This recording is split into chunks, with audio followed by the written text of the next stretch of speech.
2 நிமிஷம்லாம் பேசலாமா? ரொம்ப மணி தான் பேசுறேன் பேசுது. எடக்கு முடக்கு அதை பேசினா பிரச்சனை ஆயிரும் உனக்கு. யாரா மியூசிக் அப்படின்னு. அப்படி சொன்னா யாருமே மியூசிக் இல்லை சார். எனக்கு பயங்கர கோவம் வந்துருச்சு. பெரிய மயிர் மாதிரி பேசுகிறான். நான் முறைச்சேன். இந்த படம் மக்கள் வந்து எல்லாரும் பார்க்கணும்னா நான் அவுத்து போட்டு கூட நிற்கிறதுக்கு தயாராக இருக்கேங்க. இந்த இடத்துல ஒரு குத்து டான்ஸு, நேக்கட் டான்ஸ் இங்கே ஆடலான் இருக்கு. இந்த படத்தை பாருங்க அப்படின்னு. நான் எல்லாரையும் செருப்பு கழட்டி அடிச்சேன்னா என்னை வெளியே போய் பயங்கரமாக திட்ட ஆரம்பிச்சாங்க டேரக்டர்ஸ்லாம். அதை எப்படி பேசலாம், நாமளும் படம் தானே எடுத்துருக்கணும், அதனால் நான் மட்டும் இதை எடுத்துக்கிறேன், என்னை மட்டும் வினோத் செருப்பை கழட்டி அடித்தான் மாதிரியுடைய வாழை பார்த்துட்டேன்.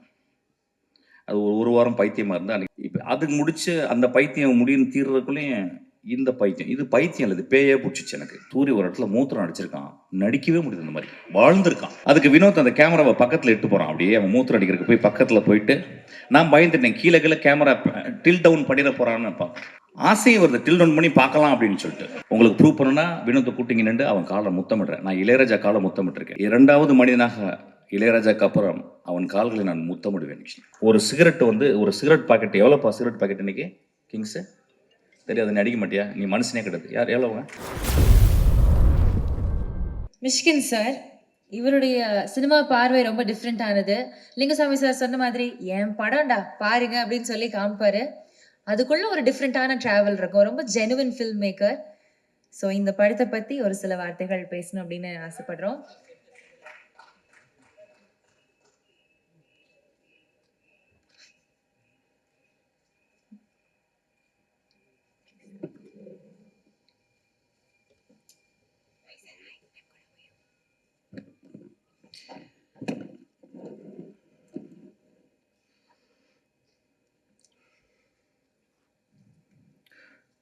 இந்த நூற்றாண்டின் மிகப்பெரிய எழுத்தாளர் என்று சொல்லப்படுகிற காப்ரியல் கார்சியா மார்கோஸனுடைய ஒரு கதை, அவருடைய கலெக்டட் ஸ்டோரிஸ்லேயே மிகச்சிறந்த கதை. இந்த உலகத்தின் மிகச்சிறந்த கதையில் ஒரு 10 கதையில் அதையும் சொல்கிறாங்க. அதுக்கு பேர் ஆங்கிலத்தில் வந்து டியூஸ்டே சீஸ்டா, அதாவது ஒரு செவ்வாய்க்கிழமையினுடைய மதிய தூக்கம் அப்படின்ற ஒரு கதை. வந்து ஒரு தாயும் அவருடைய குட்டி குழந்தை, ஒரு 6 வயசு 7 வயசு குழந்தை ஒரு ஊருக்கு போகிறாங்க. அந்த ஊரில் போயிட்டு ஒரு சர்ச்சில்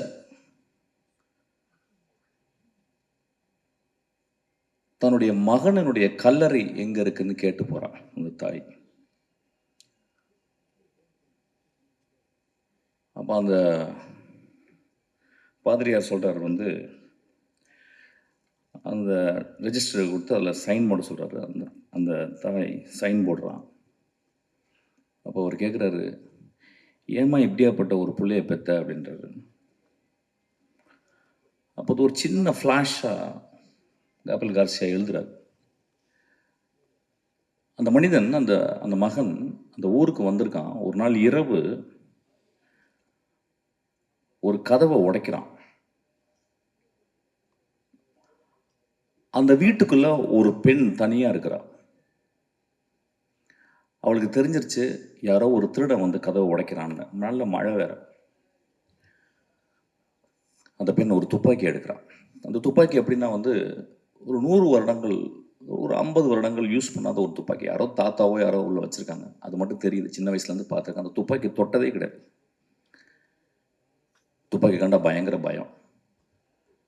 வேறு வழி இல்லாமல் உள்ளே வந்தவன் ஒரு வேளை கொன்னுறான், திருடிட்டு ஒரு வேளை கொன்னுட்டானா என்ன பண்ணுறது அப்படின்னு ஒரு பயத்தில், அவன் யாருன்னு தெரியல, அவன் துப்பாக்கி எடுத்துகிட்டு போய் அந்த கதவுக்கு நேராக நிற்கிறான். கை உதறது. சார் யாரும் பேசாதீங்க சார் ப்ளீஸ். கை உதறது.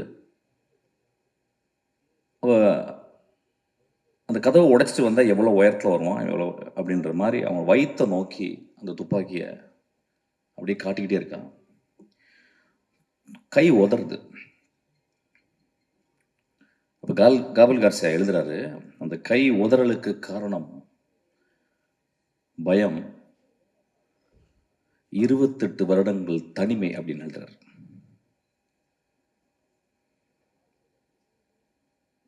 அதுக்கப்புறம் அவன் கையெழுத்து போடும்போது அந்த கேள்வி கேட்குறாரு, இந்த மாதிரி பிள்ளை ஏன்பா பெத்தன்னு கேட்கும்போது தாய் சொல்கிறான், என் பிள்ளை ரொம்ப நல்ல பிள்ளைன்றான். நண்பர்களே, ஒரு பெரிய கேள்வி வரும், திருடனை பெற்ற தாய் எப்படி நல்ல பிள்ளைன்னு சொல்கிறான் அப்படின்றது நீங்கள் அந்த கதையை படிக்கணும். ஒருவேளை தாய்க்கு எல்லா குழந்தைகளும் நல்ல குழந்தைகள் தான் நினைக்கிறேன். இந்த சமூகம் நிறைய குழந்தைகளை நிறைய தாய்கள் பெற்கிறாங்க. எல்லா தாய்களுக்கும் தன் மகன் அல்லது அந்த ஆண் நல்லவனாகவே இருக்கிறான். கை உதறலுக்கு காரணம் தன்னை கொலை செய்து விட போகிறான் ஒருவன் அப்படின்ற பயம். அதுக்கப்புறம் 28 வருட தனிமை அப்படின்றார். அது ஏன் அந்த இடத்துல எழுதுனான்னு தெரியல. அந்த மாதிரி ஒரு தனிமையான பெண் தான் இந்த கொட்டுக்காளி. ஆக்சுவலாக கீழே வந்து ஒரு சப்டைட்டில் போட்டிருக்காங்க, ரொம்ப எனக்கு உடன்பாடே இல்லை. an adamant girlனு. instead of that they would have put an adamant society அப்படின்னு போட்டிருக்குன்னு நினைக்கிறேன். இந்த சென்னையில் வந்து கிட்டத்தட்ட வந்து ஒரு 95 விழுக்காடு 96 விழுக்காடு வந்து இங்கே இருக்கவங்க எல்லாருமே கிராமத்துலேருந்து வந்தவங்க, என்ன உள்பட. இங்கே வந்து முதல்ல மனப்பாடம் பண்ணுறது பஸ் நம்பர்களை, இப்போ யாரும் மனப்பாடம் பண்ணுறதில்ல. அதுக்கப்புறம் பீச்சுக்கு போகிறது, அதுக்கப்புறம் இந்த நகரத்தினுடைய உடைகள், அது பர்டிகுலராக ஜீன்ஸு, ஷூ போடுறதுக்கு வந்து கால் பழகணும், ஏன்னா கால் விரல்கள் விரிச்சுக்கிட்டு இருக்கும். இதெல்லாம் சேர்ந்து ஒரு 10 வருடத்தில் நாம் வாழ்ந்த பிறந்த வளர்ந்த இடத்தை விட்டு நடமாடிக்கொண்டிருக்கும் இந்த நகரத்தில் நாம் ஒரு நகரவாசிகளாகவே வாழ்ந்து கொண்டிருக்கிறோம். இங்கே வந்தோடனே வேற வேற ஜாதிகள் மறக்கப்படுகிறது, மதங்கள் மறக்கப்படுகிறது, நம்மளுடைய குற்றங்கள் மறக்கப்படுகிறது, நம்ம நல்லதெல்லாம் மறக்கப்படுகிறது. இங்கே பக்கத்தில் இருக்கவன் வந்து ஒரு நெய்பர் தான், ஒரு அண்டை வீட்டுக்காரன் தான். இங்கே யார் தாய் தந்தையா யாருமே பழகிறது கிடையாது. ஒரு கிராமம் அழிக்கப்படுகிறது. ஏதோ ஒருவன் அந்த கிராமத்திலிருந்து வெளியே வராமையே இருந்து கொண்டு இந்த கிராமத்தின் மூலம் இந்த உலகத்தை பார்க்கும் ஒரு தகுதி படைத்தவனாக, ஒரு மகா கலைஞனாக இருக்கிறான். ஏன்னா அவனுக்குள்ள எப்பயுமே அவனும் ஜீன்ஸ் போட்டு அவனும் ஷூ போட்டாலும் அவன் வந்து என் கிராமத்தில் இருக்க வேல்யூஸ் தான் இந்த உலகம். காப்ரியல் கார்சியா மார்க்கோஸ் சொன்ன அந்த கிராமம் தான் என்னுடைய கிராமமும் இந்த கொட்டுக்காளி வளர்ந்த கிராமமும் நம்புகிறான். அந்த கிராமத்தை விட்டு அவன் கடைசி வரைக்கும் வெளியே வரதே இல்லை. ஏன்னா அவனுக்கு அது ஒரு பெரிய முழுமையா தெரியுது. அப்படி முழுமையா தெரிந்த தமிழ் ஆளுமையில் பாரதராஜாக்கு அப்புறம் நான் வினோத்தை சொல்லுவேன்.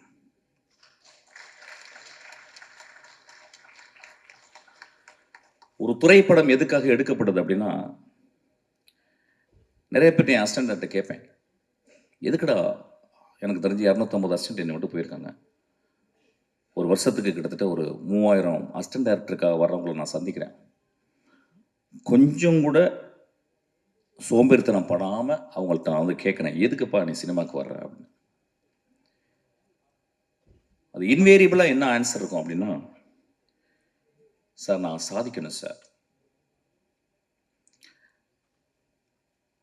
ஏதாவது ஒன்று பண்ணணும் சார் நான்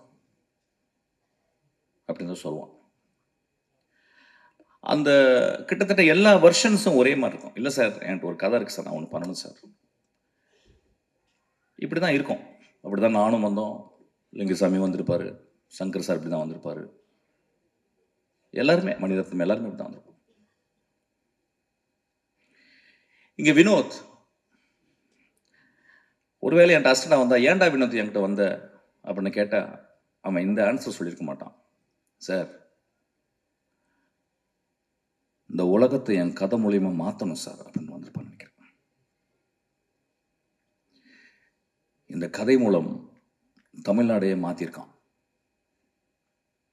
எப்பயுமே சொல்லுவாங்க, நான் ரொம்ப பொங்கி பேசுவார், ரொம்ப எக்ஸாஜரேட் பண்ணி பேசுவார், ட்ராமாட்டிக்காக தான் பேசுவார் அப்படின்னா நான் எப்பொழுதுமே அது ஒரு சத்தியமாக எடுத்துக்கிறேன். ஒரு மேடையில் வந்து பேசும்போது அடுத்த வார்த்தை என்னன்னு எனக்கு தெரிஞ்சிட்டா நான் வந்து இந்த சமூகத்தை நான் நெருப்பு ஊற்றி கொளுத்துறேன்னு அர்த்தம். நான் மேடையில் பேசும் பொழுதாவது என் நாக்கில் உண்மை தவழ வேண்டும் என்று நான் நினைக்கிறேன். ஏன்னா வீட்டில் நிறைய பொய் பேசுகிறோம். மேடையை விட்டு கீழே இருக்கிற நண்பர்கள்ட்ட நிறைய பொய் பேசுகிறோம். ப்ரொடியூசர்கிட்ட நிறைய பொய் பேசுகிறோம். நடிகர்கள்ட்ட நிறைய பொய் பேசுகிறோம். இந்த மேடையில் உண்மை பேச மட்டுமே நான் வந்திருக்கேன். அவ்வளோ தைரியத்தையும் நெஞ்சுரத்தையும் என்னுடைய ரத்தத்தை கொதிப்பு நிலையும் கொண்டு வந்தது இந்த படம்.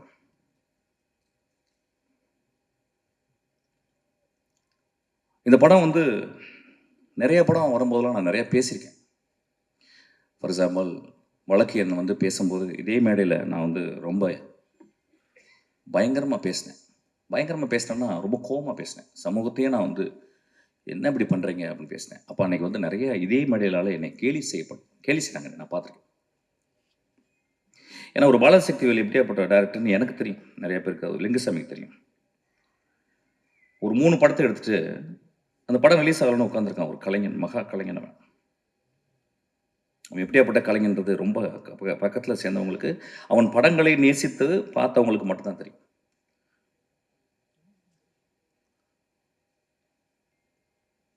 இந்த படத்தில் இது எதுக்கு கொட்டுக்காளின்னு வச்சான்னு தெரியல. எனக்கு நிறைய மீனிங் என்னமோ போகுது. நான் ரொம்ப நாளைக்கு முந்தி சிவகார்த்தியனுடைய படத்தில் ஒரு பூஜை அன்னைக்கு ஒரு நாள் ஒரு சாப்பாடு சாப்பிட்டு இருக்கும்போது பக்கத்தில் ஒருத்தன் வெள்ளை சட்டை வெள்ளை பேண்ட் போட்டு ஒரு கிராமத்தில் இருந்த பையன் மாதிரி உட்காந்துருந்தான். அறிமுகப்படுத்தினான். யாரா நீ தம்பி அப்படின்னா, சார் நான் தான் சபினோத். அப்படின்னா யார்ப்பா? இல்லை சார் நான் கூழாங்கல். அப்படி ஆமாம் ஏதோ பேசிக்கிட்டு இருக்காங்க நான் சொல்லுவேன். சரி என்னப்பா அந்த படம் ரிலீஸ் ஆகுதா இல்லையா? இல்லை சார் ஆயிரும் சார். ஓ அப்படியா, சரி. என்ன படம் எடுக்கிற? அடுத்து என்ன படம் போகிறேன்? இல்லை சார் நான் ஆரம்பிச்சிட்டேன் சார். நான் சொல்கிறேன் கொஞ்சம் மெதுவாக எடுப்பான்னு வாயை எடுக்கிறேன். கொஞ்சம் மெதுவாக. இல்லை சார் நான் படம் ஆரம்பிச்சிட்டேன் நான். அப்படியே யாருப்பா மியூசிக்கு? பாருங்கள் எவ்வளோ ஒரு ப்ரோக்ராம்டு வே ஆஃப் ஆஸ்கிங் ஒரு சேட்டிங் வித் அனதர் டேரக்டர். நான் கேட்குறேன் யாரா மியூசிக்கு அப்படின்னு. அப்படி சொன்னால் யாருமே மியூசிக் இல்லை சார். எனக்கு பயங்கர கோவம் வந்துருச்சு. பெரிய மயிர் மாதிரி பேசுகிறான். நான் முறைச்சேன். அப்புறம் நான் வந்துட்டு வீட்டு ஆஃபீஸ்க்கு வந்தோடனே அசிஸ்டன்ட்ஸ் கூப்பிட்டேன். இது மாதிரி ஒருத்தனை பார்த்துட்டேன். ஒரு பொறுக்கி பையன் கருப்பாக இருந்தான், ஒரு மாதிரி இருந்தான். பெரிய மாதிரி என்கிட்ட நான் யாரா மியூசிக்னு கேட்குறேன். அவன் சொல்கிறான் யாருமே இல்லை சார் அப்படின்றான். அப்படிலாம் எடுத்துடாதீங்கடா அப்படின்னு நான் ஏதோ நல்லது சொல்கிற மாதிரி நான் அசிஸ்டன்ட்ஸ்க்கு சொன்னேன். இந்த படத்தை பார்க்கும்போது தான் தெரிஞ்சுது என்னை வினோத் செருப்பு கழட்டி அடிச்சிருக்காங்க. நல்ல டைட்டில் கிடைச்சிருச்சு ஆக்சுவலி இன்னைக்கு. அவன் நிஜமாகவே என்னை செருப்பு கழட்டி அடித்தான். நான் எல்லாரையும் செருப்பு கழட்டி அடிச்சேன்னா என்னை வெளியே போய் பயங்கரமாக திட்ட ஆரம்பிச்சாங்க டேரக்டர்ஸ்லாம். அதை எப்படி பேசலாம், நாமளும் படம் தானே எடுத்துருக்கணும், அதனால் நான் மட்டும் இதை எடுத்துக்கிறேன். என்னை மட்டும் வினோத் செருப்பை கழட்டி அடித்தான். இந்த விழாவுக்கு வரும்போது நான் காலையில் மனசு பேசினேன். ஏன்னா இப்போ நான் 2 படம் பார்த்துட்டேன். ஒன்று மாரியுடைய வாழை பார்த்துட்டேன்.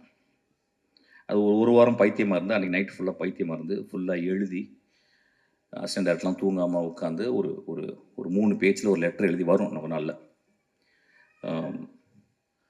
இப்போ அதுக்கு முடிச்சு அந்த பைத்தியம் முடியும் தீர்றதுக்குள்ளேயும் இந்த பைத்தியம், இது பைத்தியம் இல்லை, இது பேயே பிடிச்சிச்சு எனக்கு.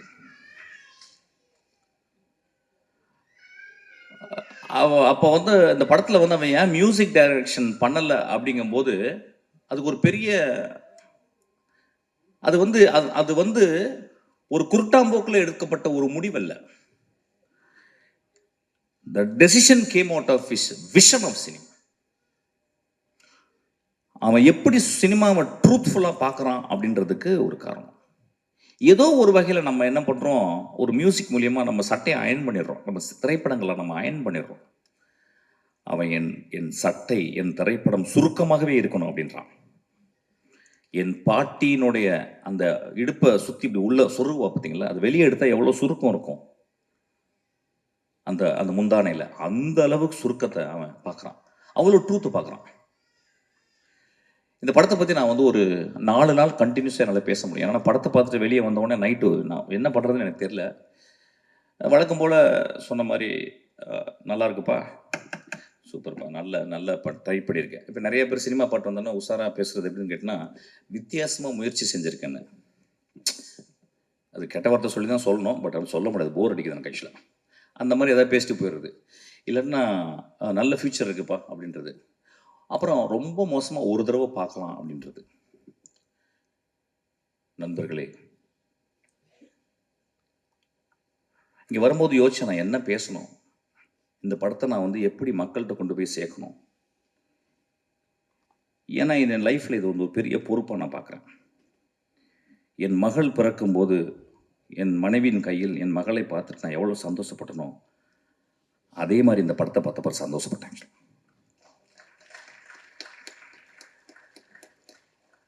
இந்த படத்தை பற்றி மக்கள்கிட்ட கொண்டு போய் சேர்க்குறதுக்கு என்னென்னா, நிறைய மல்டி குட்டிக்காரனெல்லாம் அடித்தாச்சு. யூஸ்வலாக நான் நிறைய பேசியிருக்கேன். இந்த படம் மக்கள் வந்து எல்லாரும் பார்க்கணும்னா நான் அவுத்து போட்டு கூட நிற்கிறதுக்கு தயாராக இருக்கேன் இங்கே இந்த இடத்துல. ஏன்னா அப்படி தான் உரைக்கும். கை தட்டலாமே கொஞ்சம். ஒரு குத்து டான்ஸு, நேக்கட் டான்ஸ் இங்கே ஆடலான் இருக்கு, இந்த படத்தை பாருங்க அப்படின்னு. நான் நேக்கட் டான்ஸ் ஆடி நீங்கள் பார்த்தீங்கன்னா என்ன ஆவீங்க, அதை டெக்ஸ்ட்ரா போஸ்ட் பண்ணி நீங்கள் அப்போ அந்த படத்தை போய் பாருங்கன்னு சொல்லலாம். இந்த கொடுமை எப்படின்னு கேட்டிங்கன்னா, இந்த தமிழ் சமூகத்தில் வந்து அது இந்திய சமூகத்தில் வந்து ஒரு நல்ல படத்தை பார்க்குறதுக்கு, நல்ல படம்னா எப்படின்னா ரொம்ப ஃபிலாசபிக்கலான கொஸ்டின் அது. ஆமாம், நான் 2 நிமிஷம்லாம் பேசலாமா? 1 மணி தான் பேசுகிறேன் பேசுது.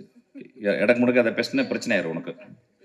ஓகே, நல்ல படம் அப்படின்னாவே நம்ம நண்பர்கள், நம்ம நம்ம நம்ம ரசிகர்கள், நம்ம ரொம்ப நேசத்துக்குரிய நம்மளுடைய ரசிகர்கள் என்ன சொல்லிடுறாங்க வந்து, ஓகே புரிஞ்சிருச்சு, அதாவது வந்து பாலாசக்திவேலு, மிஷ்கினு, ராமு, வெற்றி மனைவிகளும் நல்ல படம் சொல்லிட்டா கொஞ்சம் பார்த்தே போவோம் அப்படின்ற மாதிரி, கொஞ்சம் யோசிச்சு போவோம். ஏன்னா சினிமா பார்க்க வர்றதே அவுத்து போட்டு ஆடுறதை பார்க்குறதுக்கு தான். சினிமாவுக்கு நிறைய பேர் ஆடுறது, அதாவது இன்னும் என்கிட்ட பேசுகிறாங்க, அந்த சார் அந்த குத்துப்பாட்டு ஒன்று போட்டிங்களே சார், அது மாதிரி இன்னொன்று போடுங்க சார். நான் என்ன போட தான் செய்ய முடியும் ஆக்சுவலாக. நண்பர்களே, ஒரு மார்க்கெட்டுக்கு போகிறோம், ஒரு குழந்தைய கூட்டிகிட்டு, ஒரு பெண் குழந்தைய கூட்டிகிட்டு ஒரு கத்திரிக்காய் எடுக்கிறோம். எங்கள் அம்மா சின்ன வயசில் எனக்கு கத்திரிக்காவை எப்படி வாங்குவது அப்படின்னு சொல்லி கொடுத்துருக்காங்க. ஒரு சவுச்சவை எப்படி பார்த்து வாங்கணும்னு சொல்லி கொடுத்துருக்காங்க. ஒரு பழத்தை வந்து தட்டி பார்த்து, அந்த பழம் தட்டி பார்த்து பழுத்திருக்கான்னு பார்த்து வாங்க சொல்லியிருக்காங்க. ஆனால் நம்ம சமூகத்தில் ஒரு கலைப்படைப்பை மட்டும் வெகுஜன சினிமாவாகவே மட்டுமே பார்க்க பழகிருச்சு. இன்னைக்கு 16 வயதுல எடுத்தா ஓடுமானே டவுட் வந்துருச்சு. என் ஆதங்கத்தை இங்கே கொட்டி தீர்க்கவில்லை. இந்த படத்தை நான் மக்கள்கிட்ட கொண்டு போய் எப்படி சேர்க்கறதுன்னு யோசிச்சுக்கிட்டே இருக்கேன். இப்போ நகரத்தில் இருக்கவங்க எல்லாருமே நினச்சிக்கிறாங்க நம்ம எல்லாமே சிட்டி பேஸ்டு. அதை சொல்றாங்க, இது கிராமத்து கதை. ஐயா, இது என் தாயின் கருவறை ஐயா. இந்த படம் என் மகளின் யோனி ஐயா. இந்த படம் பாலசக்தி சொன்னா, இந்த மாதிரி படமே பார்த்தது இல்லைன்னு. இந்த மாதிரி படத்தை பார்க்கவே போறது இல்லையா. இந்த மாதிரி படத்தை நான் பார்க்கவே போறதில்லை. இந்த படத்துக்கு முன்னாடி நான் என் படைப்புகள், என்னுடைய சினிமா அப்படின்றத நான் கீழே குனிஞ்சு அவன் காலை முத்தமிடுவேன். அந்த அளவுக்கு அந்த படத்தை பண்ணியிருக்கான். உங்களுக்கு ப்ரூவ் பண்ணணும்னா வினோத்தை கூட்டிங்க நின்று அவன் காலை முத்தமிடுறேன். நான் இளையராஜா காலை முத்தமிட்டிருக்கேன். நான் இளையராஜா காலை என்றைக்குமே தொட்டு கும்பிட்டதில்லை. நான் உதட கொண்டு போய் தொடுவேன் ஆக்சுவலாக. 2வது மனிதனாக இளையராஜாக்கு அப்புறம் அவன் கால்களை நான் முத்தமிடுவேன் ஆக்சுவலாக.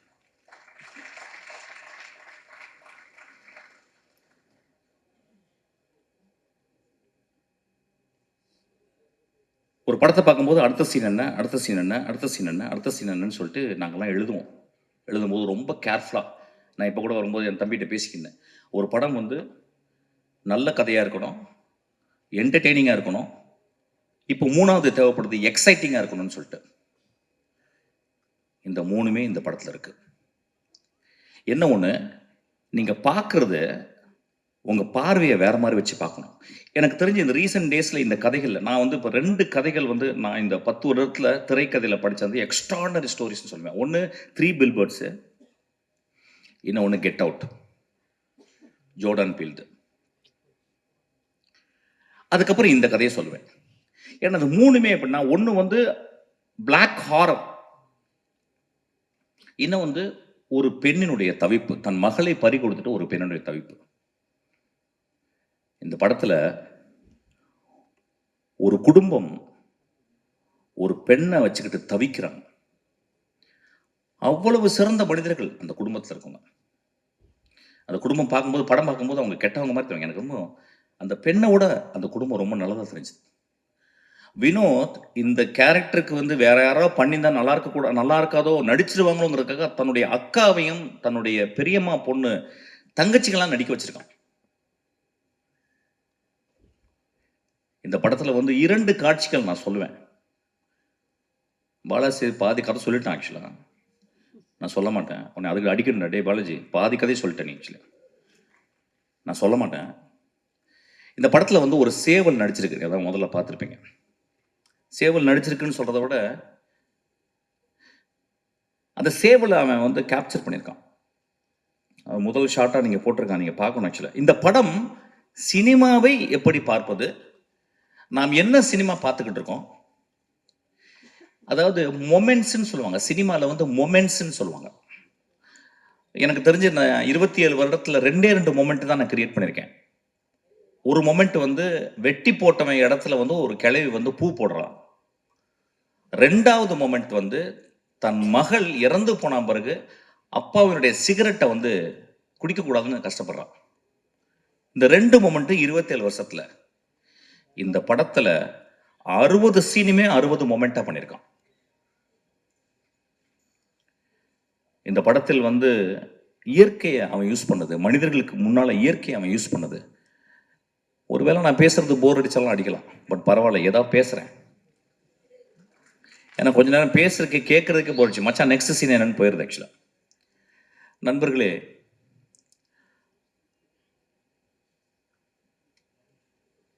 ஒரு நல்ல கதை, ஒரு நல்ல கதாசிரியர் தோற்கப்படுவதில்லை,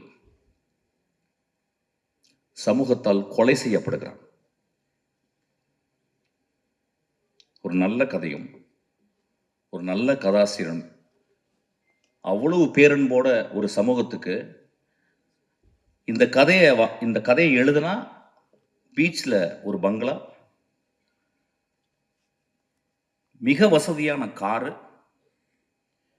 அதுக்கப்புறம் 100 வருஷத்துக்கு வந்து சொத்து அப்படின்னு இல்லாம இந்த கதை பண்ணா சமூகத்தின் இதயத்தை கொஞ்சோண்டு தொற்றுலாம் அப்படின்னு வினோத் பண்ணியிருக்கான்.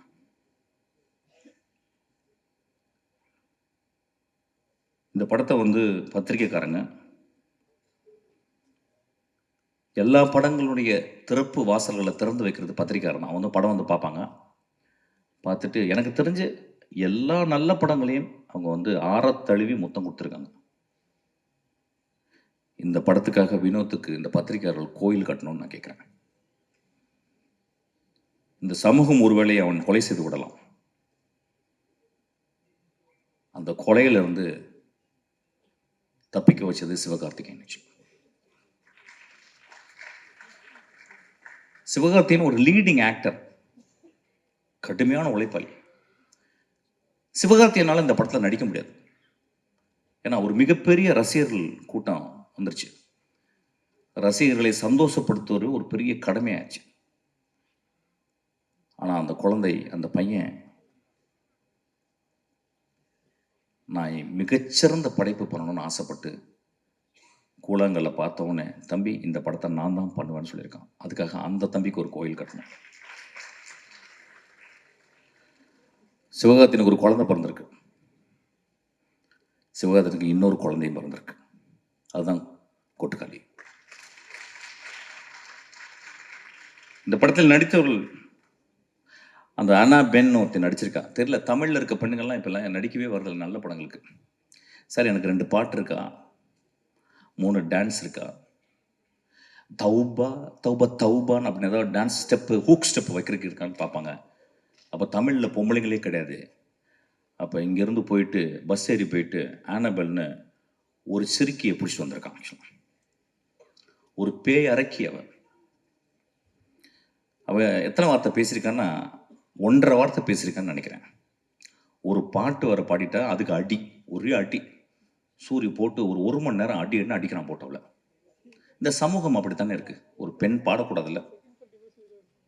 ஒரு எக்ஸ்ட்ராடனரி பெர்ஃபார்மன்ஸ். அநேகமாக இந்த வருஷத்தினுடைய நேஷனல் அவார்டு அந்த குழந்தைக்கு கிடைக்கணும்னு நான் வந்து ஆசீர்வாதம் பண்ணுறேன். அதுக்கப்புறம் சூரியனுடைய எவல்யூஷன் கேரக்டர் ஆர்க்கு. நான் சினிமாவில் தான் கேரக்டர் ஆர்க் பார்த்துருக்கேன். ஒரு கதையின் கதாநாயகன் ஃபஸ்ட்டு சீனில் வந்து மோசமாக இருப்பான், கடைசி சீனில் ஒரு பெரிய மகானாக இருப்பான். ஃபஸ்ட்டு சீனில் மகானாக இருப்பான், கடைசி சீனில் வந்து கொடுங்கோலனாக மாறிடுவான். இது வந்து கேரக்டர் ஆர்க்கு. இது சினிமாவில் தான் கதைகளில் தான் நடக்கும். நிஜ வாழ்க்கையிலே சூரிக்கு நடந்திருக்கு. ஒரு கமெடியனாக உருவாகி இன்னைக்கு ஒரு உலகம் போற்றும் ஒரு நடிகனாக மாறியிருக்கான்.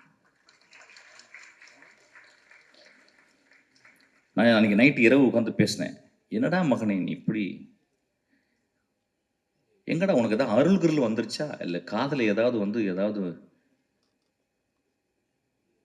உனக்கு ஏதாவது ஒரு அசரீரி கேட்டுச்சா, உன் வாழ்க்கையில் இப்படியாப்பட்ட முடிவுகள் எடுத்து இப்படி நீ வேகமாக அப்படியே வெற்றிமாறன், அப்படியே கருடன், அப்படியே ராம், இன்னைக்கு ஒரு எக்ஸ்ட்ராடனரி. எனக்கு தெரிஞ்சு இன்னைக்கு தமிழ் சினிமாவின் மிக முக்கியமான 2 நடிகர்கள் நான் சொல்லுவேன் வந்து விஜய் சேதுபதியும் சூரியன் நான் சொல்லுவேன். ஆக்சுவலாக நான் விஜய் சேதுபதி ஒர்க் பண்ணேன்,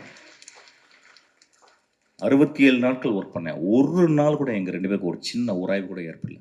அந்த குழந்தை அவ்வளவு கண்ணியமாக, அவ்வளவு மேன்மையாக நேசித்து ஒரு கேரக்டர் நடிச்சிருக்காங்க இந்த படத்தில். சூரிய அதே மாதிரி தான். எனக்கு தெரிஞ்சு இந்த படத்தில் சூரிய தவிர வேற யாராவது நினைச்சு கூட பார்க்க முடியாது. சூரிய ஒரு இடத்துல மூத்திரம் அடிச்சிருக்கான், நடிக்கவே முடியாது. இந்த மாதிரி வாழ்ந்திருக்கான். அதுக்கு வினோத் அந்த கேமராவை பக்கத்தில் இட்டு போகிறான். அப்படியே அவன் மூத்திரம் அடிக்கிறதுக்கு போய் பக்கத்தில் போயிட்டு நான் பயந்துட்டேன், கீழே கேமரா டில் டவுன் பண்ணிட போகிறான்னு பார்ப்பேன். ஆசையும் வருது டில் டவுன் பண்ணி பார்க்கலாம் அப்படின்னு சொல்லிட்டு. ஆனால் அப்படியே மேலேயே வச்சு அதுக்கப்புறம் சூரிய திரும்பி பார்க்குறான். மனிதர்களே என்ன பெர்ஃபார்மன்ஸ், என்ன எவ்வளவு நம்பிக்கை அந்த கேமரா மேலே. சீனை வந்து அவன் கிட்டத்தட்ட ஒரு 4 நிமிஷம் கேமரா எட்டு போயிட்டு ஒரு அம்மா குளிச்சுட்டு அதை தலையில் தண்ணியை தொளிச்சுட்டு தன் மகள் இப்படி பண்ணிட்டாலே, மகள் இப்படி பண்ணிட்டேன்னு அவள் கோயிலுக்கு போகிறத வந்து ஒரு extreme long shot. I think இந்தியாவில் ஒரு லாங்கஸ்ட் ஷாட்டாக கூட இருக்கும்னு நினைக்கிறேன். அங்கே எடுக்கும் போதே அவன் அதோடைய கான்ஃபிடென்ட்டை சொல்கிறான். நான் என்ன மாதிரி படம் பண்ண போகிறேன், என்ன மாதிரி படத்தை நீங்கள் பார்க்க போகிறேங்கன்றது அவன் பிச் பண்ணுறான். இந்த படத்தை பற்றி இன்னொரு தருணத்தில் நிறைய பேசலாம். ஏன்னா இங்கே வந்து மொத்தமே 4 டேரக்டர்ஸ் தான் வந்திருக்கோம். நான் வந்து ரொம்ப நேரம் டைம் எடுத்துக்கூடாது, நான் நிறைய பேசுவேன், என்னால் பேச முடியும். So Soori has given an extraordinary. அதாவது இந்த படத்துக்கு அப்புறம் சூரியை நம்ம எப்படி பார்க்கலாம்னா, ஒரு இந்தியாவின் ஒரு மிகச்சிறந்த ஆக்டரை நம்ம பார்க்கலாம். அது ஏன் சொல்கிறேன்னா, அந்த அளவுக்கு அந்த கேரக்டர் அவன் மண்ணில் இருந்து அந்த வெறுங்காலில் இருந்து நான் பார்த்தேன். சூரிய செருப்பு போட்டுக்கணும், செருப்பு போடாமல் அவன் அப்படியே அதுக்குள்ளே ஒரு அதான் சொன்னாங்க. ஏதோ அந்த டீட்டெயில் வந்து கால் அதை வந்து சூரிய சொன்னதான் நல்லது, சூரிய சொன்னது தான் அது நல்லாயிருக்கும். ஆக்சுவலி எப்படி அதை நடித்தான் அந்த குரலுக்காக. நான் அந்த கழுத்தில் இது பண்ணிட்டு பார்க்கும்போது நான் ஒரு இடத்துல உத்து பார்த்தேன், இந்த இடத்துல கழுத்து நரம்பு வந்து புடைக்குது. ஸோ நடிக்கலை அந்த இடத்துல. He took so much of sincere and truthfulness to exhibit something extraordinary. கேள்விப்பட்டேன் வந்து கூழாங்கல் பார்த்த உடனே சூரி விரட்டி போயிருக்கான்.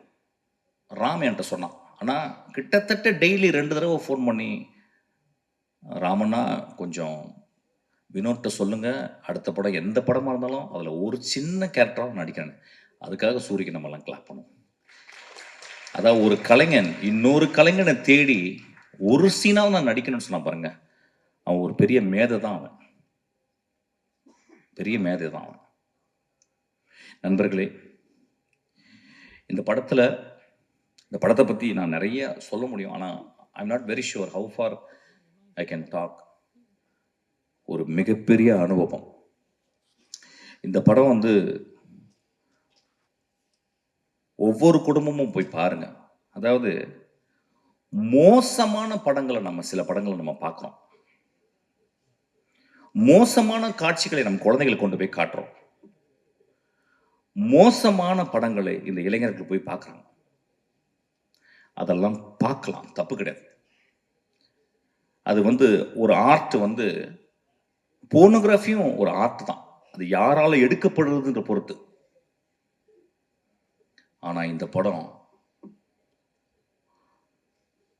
இந்த தமிழ் சமுதாயத்தை எனக்கு தெரிஞ்சு இதை விட ஒரு பொலிட்டிக்கலான படம் தமிழ்ல வந்திருக்கான்னு எனக்கு தெரியல. இதை விட ஒரு பொலிட்டிக்கலான படம் அந்த ஏரியா நான் பேச வேணான்னு யோசிக்கிறேன். ஏன்னா இங்க பொலிட்டிக்கல் படம்ன்றது வேற வேற கருத்துக்களோட உலாவுது. ஆனா ரொம்ப அமைதியா ஒரு பொலிட்டிக்கல் படத்தை, மோஸ்ட் பவர்ஃபுல் பொலிட்டிக்கல் ஃபிலிமை வினோத் அசால்ட்டா எடுத்திருக்கான்.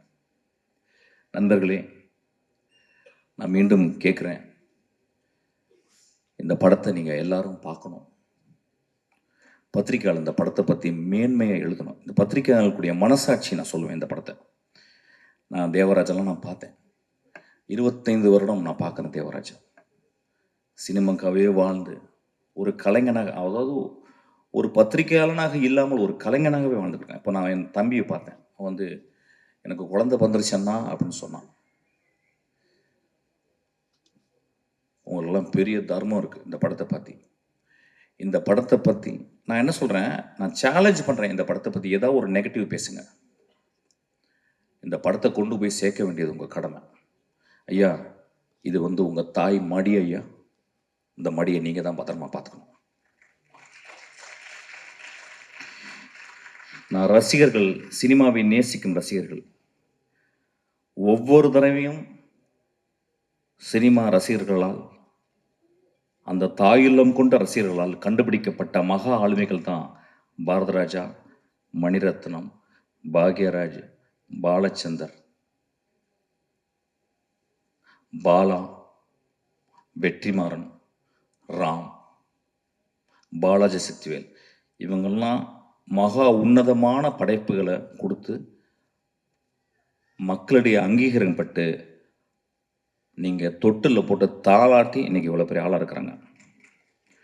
அந்த மாதிரி தங்கத்தில் ஒரு தொட்டில் கட்ட வேண்டிய என் குழந்தை வினோத்.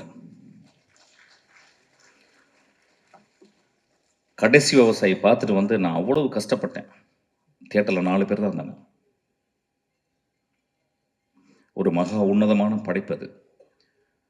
அதுக்கு கேட்டால் என்ன சொல்கிறாங்க, ஏன் சார் ஃபாஸ்ட்டாக இல்லைன்றாங்க. ஐயா, ஏன் ஒரே நாளில் குழந்தை பிறக்கக்கூடாது? ஏன் இயற்கை 10 மாதம் ஒரு தாயை சுமக்க வச்சுச்சு?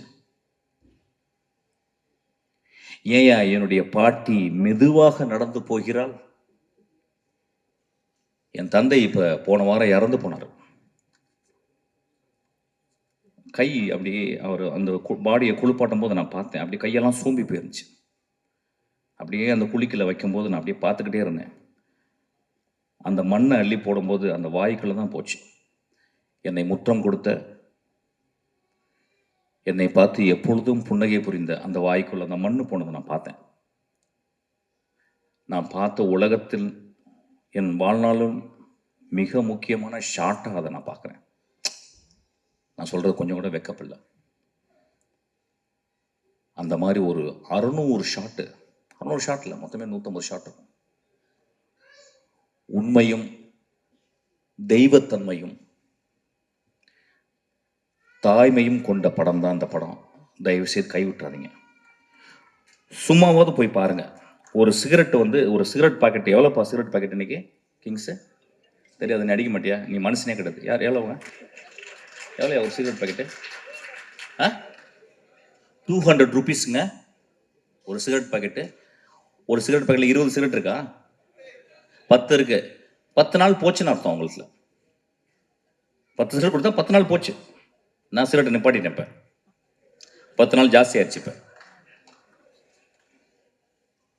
ஒரு குவார்ட்டரு அது 150 ரூபாலேருந்து 200 ரூபா. அது 1 வருஷம் போச்சு. இதுக்கெல்லாம் செலவு பண்ணுறோம்ல.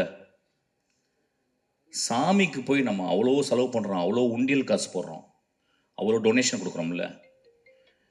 வினோத் தான் என் சாமி. அவன் எடுத்தது தான் கடவுள். தயவு செய்து போய் பாருங்க. நண்பர்களே, இந்த வாழ்க்கை ரொம்ப அலாதியானது. இந்த வாழ்க்கையில் நம்ம என்னெல்லாம் முடிஞ்ச வரைக்கும் நல்ல விஷயங்கள் பண்ணுறோம் அப்படின்றது ரொம்ப முக்கியம். அதில் ஒரு நல்ல விஷயந்தான் கொட்டுக்காலையை நீங்கள் போய் தரிசிக்கிறது. அந்த காளி உங்களை ஆசீர்வாதம் செய்வாள். நன்றி. Thank you so much sir.